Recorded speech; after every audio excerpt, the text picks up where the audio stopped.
Salam alaikum, j'espère que vous allez tous très bien, que vous êtes en bonne santé. Je viens vers vous pour vous partager une recette que j'adore particulièrement et c'est la recette donc de pâtisserie orientale. L'origine de la recette est algérienne et non pardon marocaine. Là je risque le conflit diplomatique. Et là, donc pour cette recette, il n'y a pas d'œuf. Donc j'ai besoin de 130 millilitres. Donc là, c'est un verre moins le quart. Donc là, pour ça, j'ai utilisé 150 grammes de beurre que j'ai fait fondre. Donc je vous laisserai le lien pour vous expliquer comment obtenir donc, du beurre sans bas beurre. Donc là, j'ai un verre moins le quart de fleur d'oranger. Moi, je l'achète en bouteille. Pour ceux qui en ont, qui est en fait de la vraie eau de fleur d'oranger. Donc là, vous pouvez mélanger la moitié de l'eau et de la moitié d'eau de fleur d'oranger. Donc là, j'ai mesuré dans 350 grammes de farine et la recette, elle peut aller jusqu'à 450 grammes. Ça dépend vraiment de la farine que vous utilisez. Moi, c'est de la farine normale, c'est pas de la farine fluide. J'ai rajouté la moitié d'une petite cuillère à café donc de levure chimique. Là, je ne mets pas de sucre parce que après je vais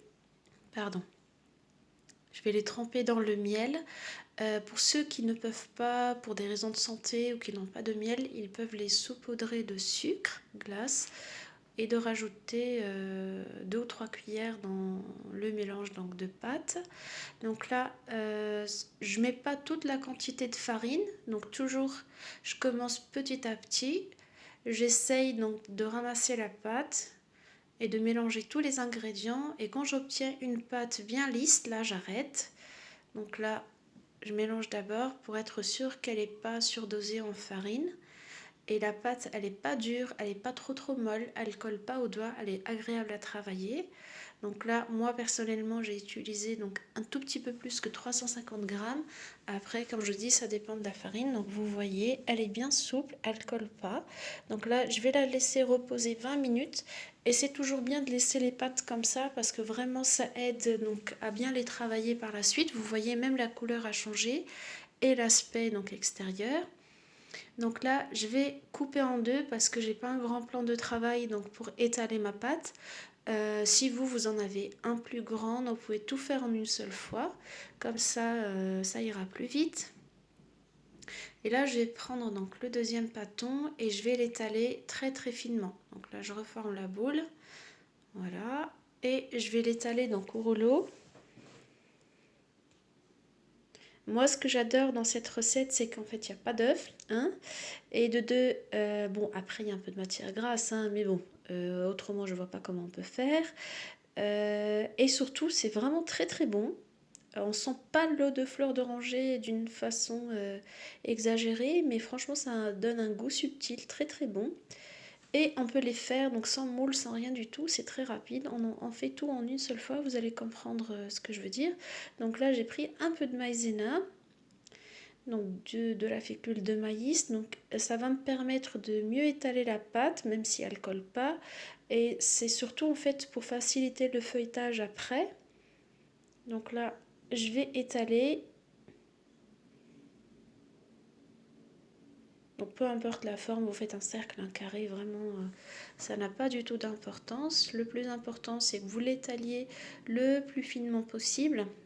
Désolée, la caméra, elle fait des zooms parfois toute seule. Et vous allez comprendre pourquoi. Donc là, moi, j'ai fini d'étaler la pâte. Vous voyez, elle est bien transparente. Donc là, je mets encore un peu de fécule de maïs ou de la maïzena si vous voulez. Voilà, j'en mets pas des tonnes non plus, hein. Et je commence à rouler ma pâte, peu importe le sens.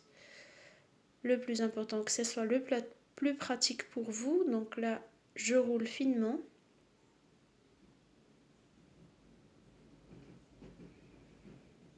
Et peut-être que cette recette, on l'a fait un peu dans tous les pays, hein, au final, et que...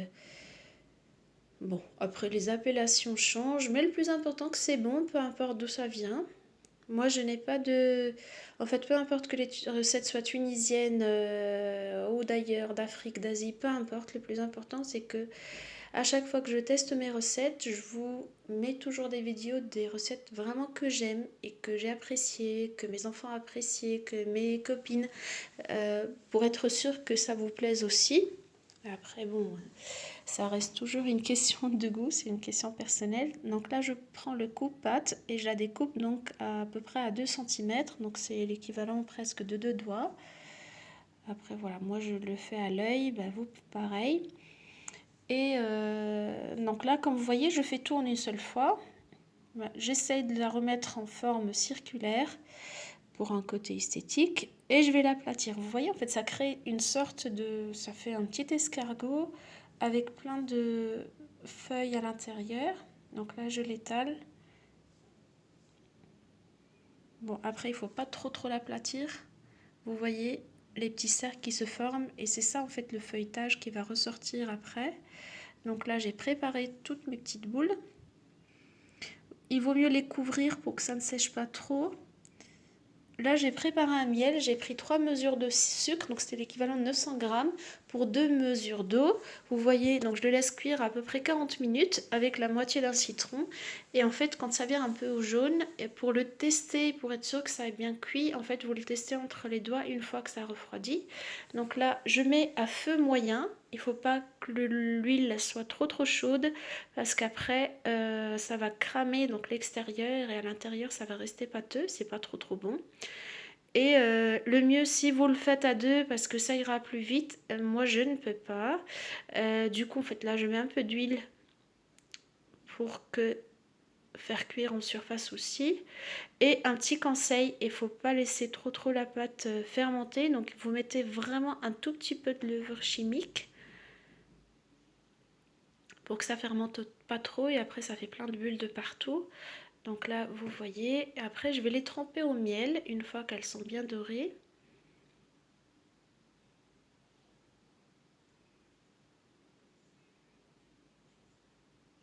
Et une petite astuce ou règle, je dirais, en fait, quand les gâteaux sont chauds, le sirop doit être froid et inversement, parce que sinon ça va être complètement imbibé de sucre. Donc là, je laisse pas trop dorer non plus. Et là, je vais les tremper. Moi, personnellement, je les ai pas laissés trop tremper dans le sirop parce qu'en fait, avec les petits cercles qu'on voit, en fait, ça absorbe pas mal de sirop aussi. Et vous voyez, ça fait une belle forme. C'est bien croustillant.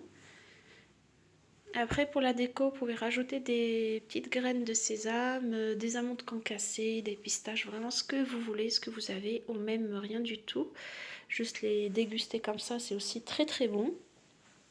Donc là, moi, j'ai fini de frire toutes donc mes petites pâtisseries, mes petits gâteaux.